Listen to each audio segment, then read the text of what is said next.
Good evening everyone. আজকে তো তোমার যেই টপিকটা নিয়ে আমি একটু ডিসকাশন করতে চাই সেটা হচ্ছে যে তোমার ওয়েস্ট ইন্ডিজের যে ক্রিকেট টিমটা, ঠিক আছে, ওয়েস্ট ইন্ডিজের যদি দেখো, ঠিক আছে, ক্রিকেট টিমটা ধীরে ধীরে ইমপ্রুভ করছে আমি যতটা দেখছি, ঠিক আছে, বিশেষ করে ওডিআই আর টি-20-তে, ঠিক আছে। যদি দেখো, জানি টি-20-তে অনেক প্লেয়ার মানে নিজের দেশের তুলনায় মানে লিগগুলোতে বেশি মানে প্রায়োরিটি করে, ঠিক আছে।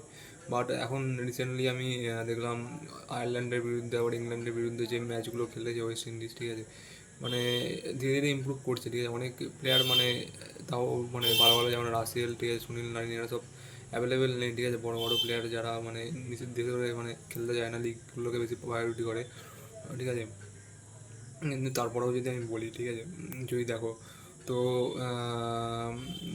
মানে টপ অর্ডার থেকে আমি যদি দেখি, ঠিক আছে, ওয়েস্ট ইন্ডিয়ায় মানে কয়েকটা দেখলাম রিসেন্ট ভালো ভালো মানে টেকনিক্যালি কারেক্ট মানে ওভার 50 ওভার বা টেস্ট ক্রিকেটের কিছু বলার, আমি মানে বলার বলছি ব্যাটার দেখলাম, ঠিক আছে, যারা মানে লং ফরওয়ার্ডের জন্য প্রায়োরিটি মানে করে, ঠিক আছে, তাদের টেকনিকগুলো, ঠিক আছে, যেটা মানে দেখেও ভালো লাগে। কারণ ওয়েস্ট ইন্ডিজ ক্রিকেট বেশিরভাগ পাওয়ার হিটিংয়ের উপর নির্ভর করে থাকে, কিন্তু এখন রিসেন্টলি কয়েকটা প্লেয়ার দেখলাম টেকনিক্যালি খুবই কারেক্ট, ঠিক আছে। প্রথমত সাই হোপ তো মানে প্রথম থেকেই ছিল, ঠিক আছে, ওয়েস্ট ইন্ডিজের মানে পারফেক্ট ব্যাটসম্যান বলতে পারো, ঠিক আছে, প্রপার মানে টেস্ট প্লেয়ার, ওডিআই প্লেয়ার বলতে পারো, প্রপার টেকনিকে খেলে, ঠিক আছে, সাই হোপ তো আছে, ঠিক আছে। তারপরে দেখলাম মানে ব্র্যান্ডন কিং আছে, ঠিক আছে, ব্র্যান্ডন কিং। তারপরে কেসি কাটি নামে একটা প্লেয়ার আছে, ঠিক আছে, রিসেন্টলি 100-150 রান করছে, মানে কনসিস্টেন্টলি পারফরমেন্স ভালো করছে কেসি কাটি, ঠিক আছে। তারপরে রস্টন চেসকে যদি উপরে খেলাও, ঠিক আছে, রস্টন চেসও মানে খুবই ভালো প্লেয়ার। তারপরে যদি দেখো রস্টন চেস, তারপরে জেসন হোল্ডার মানে ব্যাটিংয়ে করে, ঠিক আছে, যে উপরের দিকে খেলে ভালো ব্যাটিং করতে পারে। তারপরে রহমান পাওয়াল আছে ব্যাটিংয়ের দিকটা আমি এখন পুরোটা বলছি, রহমান পাওয়াল আছে, ঠিক আছে। তারপরে যদি দেখো রহমান পাওয়ালের পর যদি দেখো তোমার সুদান রাদারফোর্ড আছে, ঠিক আছে, তারপর রোমারিও সেবার্ট আছে, দুজনেই খুবই মানে ফিনিশিংয়ের দিক থেকে খুবই ভালো, ঠিক আছে, করতে পারে, ঠিক আছে। মানে কয়েকটা 5-6টা প্লেয়ার, 6-7টা ভালো লাইন আপ রেডি হয়ে গেছে ওয়েস্ট ইন্ডিজের, ঠিক আছে, বলতে পারো। তারপরে রোশন জিস বললেন। তারপরে বলিংয়ের দিক থেকে যদি দেখো, গুডুগেস মূর্তি আছে, রোমিও সোমেরিও জোসেফ আছে, ঠিক আছে। তারপরে যদি দেখো আলজারি জোসেফ ভালো বোলিং করে, ঠিক আছে। বোলিংয়ের দিকটা একটু উইক আছে, ঠিক আছে, বোলিংটা যদি কয়েকটা ভালো বলার পেয়ে যায়, ঠিক আছে, ওয়েস্ট ইন্ডিজ টিমটা ধীরে ধীরে ইমপ্রুভ করবে আরও, ঠিক আছে। ড্যারেন স্যামি তো বহুতই চেষ্টা করছে ওয়েস্ট ইন্ডিজ ক্রিকেটটাকে আরও উপরের লেভেলে নিয়ে যাওয়ার, ঠিক আছে।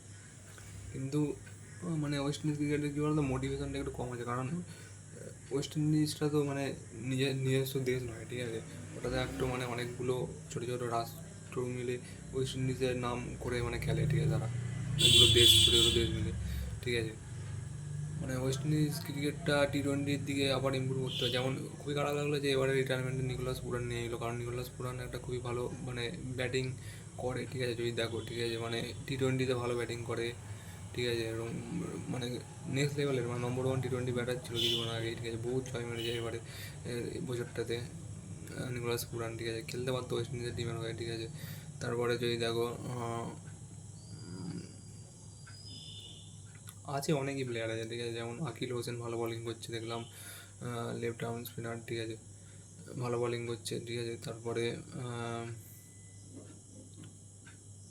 যদি দেখো জনসন চার্লস ওপেনিং করে, ঠিক আছে, ও একটা ভালো ভালো প্লেয়ার পেয়েছে, ঠিক আছে, ওয়েস্ট ইন্ডিজ। এরা যদি কনসিস্টেন্টলি পারফরমেন্স মানে করতে থাকে, ঠিক আছে, টিমটা রেডি হয়ে যাবে ওয়েস্ট ইন্ডিজের টিমটা। বাংলাদেশের টিমটা কিন্তু যদি দেখো, ঠিক আছে, ভালো ভালো ব্যাটিং বোলিং সবই থাকে, ঠিক আছে, মানে পোটেন্সিয়াল দেয় কিন্তু পারফরমেন্স করে না বাংলাদেশের টিমটা, এই জন্য খারাপ লাগে, ঠিক আছে। যেমন আফগানিস্তানের টিমে পোটেন্সিয়াল আছে, ঠিক আছে, মানে অতটা ট্যালেন্টও আছে, ঠিক আছে, ওদের মানে জিগরাটা এতটাই বেশি আফগানিস্তানের প্লেয়ারগুলো, মানে এই রিসেন্টলি মানে 8-9 বছরের মধ্যে মানে অনেক টিমকে মানে পেছনে ফেলে দিয়েছে, বাংলাদেশ বলো, ওয়েস্ট ইন্ডিজ বলো, পাকিস্তানকে বলকে পেছনে ছেড়ে দিচ্ছে, ঠিক আছে। মানে অত নাম করা প্লেয়ার নয়, বাট যে জিগরাটা আছে মানে যখন দরকার তখন পারফরমেন্স করে, ঠিক আছে, এই ধরনের প্লেয়ার আছে আফগানিস্তানের টিমটায়। আফগানিস্তান টিমটা ওই জন্যই বেশি এত সাপোর্ট পায়, ঠিক আছে। অনেক বড় বড় টিমকে হারিয়ে দিয়েছে, যেমন অস্ট্রেলিয়াকে হারালো, ইংল্যান্ডকে কতবার হারিয়েছে, পাকিস্তানকে কতবার হারিয়েছে, শ্রীলঙ্কাকে হারিয়েছে, বাংলাদেশকে হারিয়েছে, ইন্ডিয়াকে এখন অব্দি হারাতে পারেনি, বাট বাদ বাকি সবাইকে হারিয়ে দিয়েছে, সাউথ আফ্রিকাকে হারিয়ে দিয়েছে মনে হয়। ঠিক আছে, আজের জন্য এইটুকুনি, পরে অন্য কিছু টপিক নিয়ে পরে আলোচনা করবো।